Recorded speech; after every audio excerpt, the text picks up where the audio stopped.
So this is a continuation of our Calculus 1 final exam review, and we're going to pick up with problem number 13. In problem 13, we're going to be graphing a function, and that function is f of x, and we're going to graph it on this Cartesian coordinate system that I have drawn. Here's my y-axis and my x-axis. And the function is going to have to satisfy these conditions for the first and second derivative within certain portions of the domain and with specific conditions at x equals -1, 1, and 3. So let's put in our conditions, sort of initial conditions. When x is, let's start by putting a -1 here. Here's a -1, -2. Here's our domain 0, 1, 2, and 3. And our range 1, 2, and there's a 3 up here and a -1 down here. So our first condition is when x is -1, y is 1. So let's put that in and put that in blue, a purple. Okay, so when x is -1, y is 1. So here's a point on our function. Now at 1, we're undefined, and so I think for that we'll put a dash saying that we are undefined, our function's undefined at x equals 1. So I put a sort of, well, it's not really an asymptote. It could be an asymptote, but there's a discontinuity there. Or a corner, well, I guess it's a discontinuity because the function's is undefined.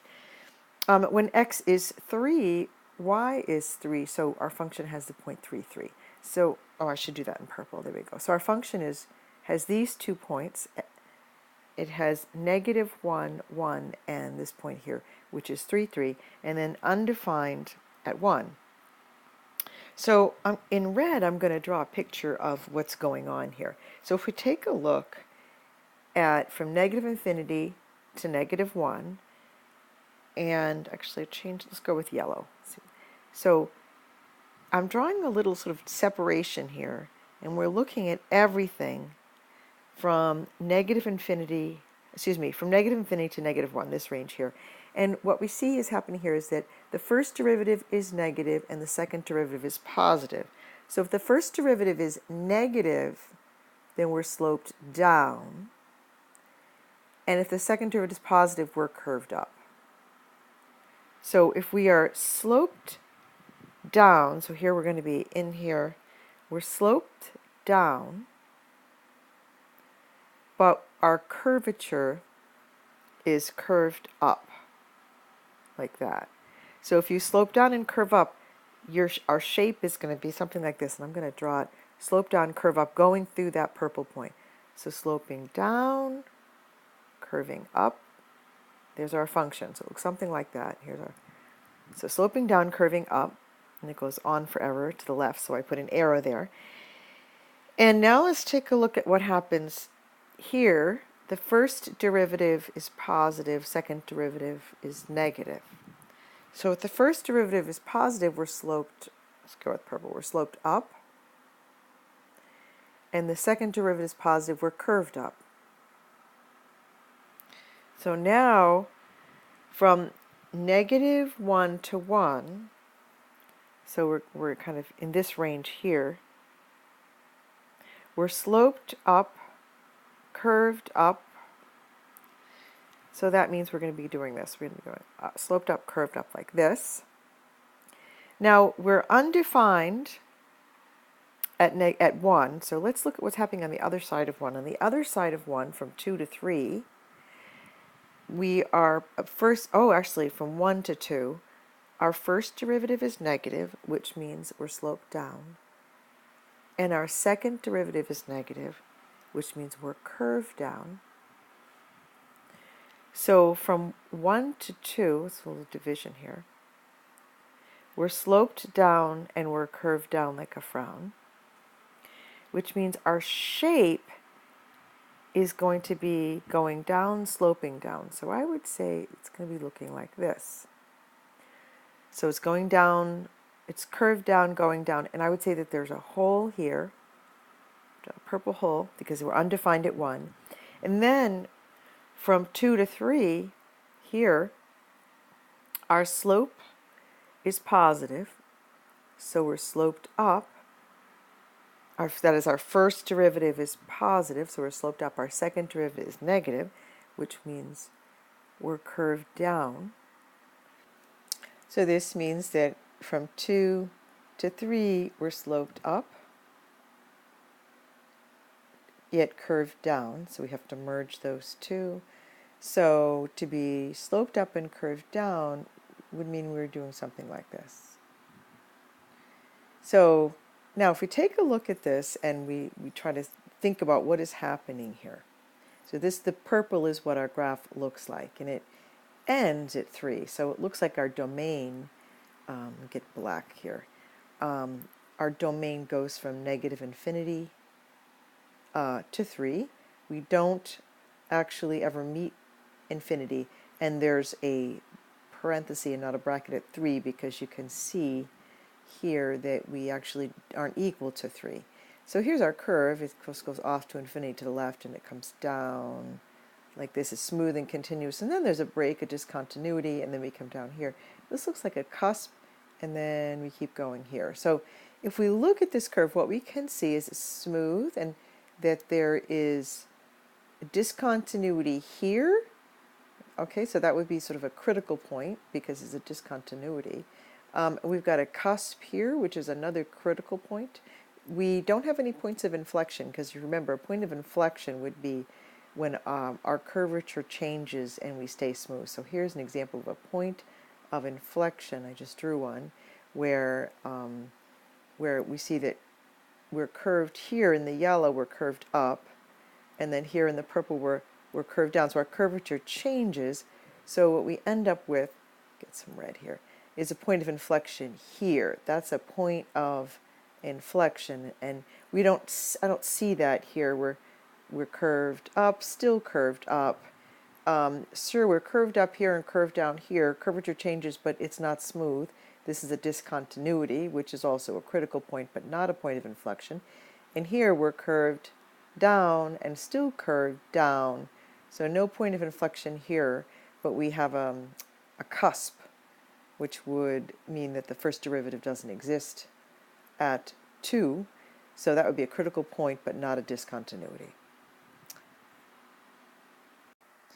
A particle moves with its location s, which will be given below. Find the velocity and acceleration at the given time t. Solve without a calculator and show all of your work.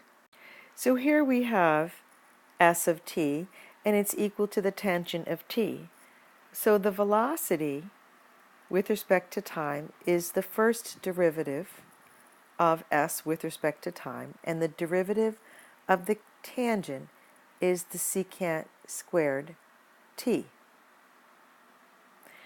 If we want, so what we need to do then is find the secant squared t at the given time t, and our acceleration with respect to time is the first derivative of the velocity with respect to time, which is the second derivative of s with respect to time.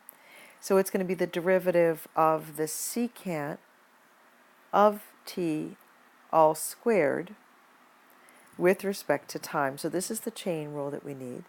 The derivative of the secant, we're going to have to take the derivative of the secant of t all squared with respect to the secant of t times the derivative of the secant of t with respect to t. Well, the derivative of something squared is 2 times that something, so it's 2 times the secant of t to the first, times the derivative of the secant is secant tan, so it's secant t tan t.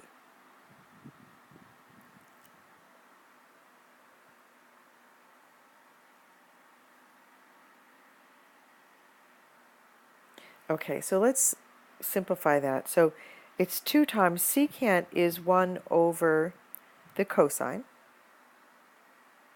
And since we've got secant there twice, it's cosine t squared. And tangent is sine over cosine. So since it's over cosine, we've got another cosine there. So this ends up 2 sine of t over the cosine of t squared. So let's say that our time is pi over 4, which is the same as 45 degrees. So our velocity is going to be, well, secant is 1 over the cosine. So cosine squared of pi over 4. And the cosine of pi over 2 is the square root of 2 over 2. So it's 1 over the square root of 2 over 2. And of course this is squared. So it's 1 over 2 over 4. We'll come around here. So our velocity at pi over 4 is equal to the reciprocal of 1/2. So it's 2. And let's imagine it's meters per second. We could say that this is actually in meters, and our time is in seconds. So now if we come down and we want to find out our acceleration, it's 2 times, well, the sine of pi over 4 is the square root of 2 over 2. And in the denominator, we have the cosine of pi over 4, which is the square root of 2 over 2, and we square that. Now these 2's cancel out, and we end up with a radical 2 in the denominator.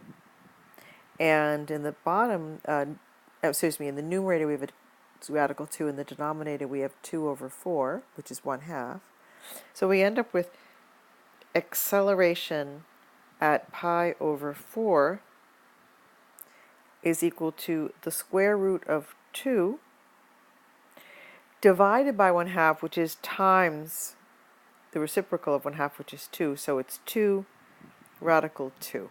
So here's our acceleration, and that's in meters per second squared, and there's our velocity.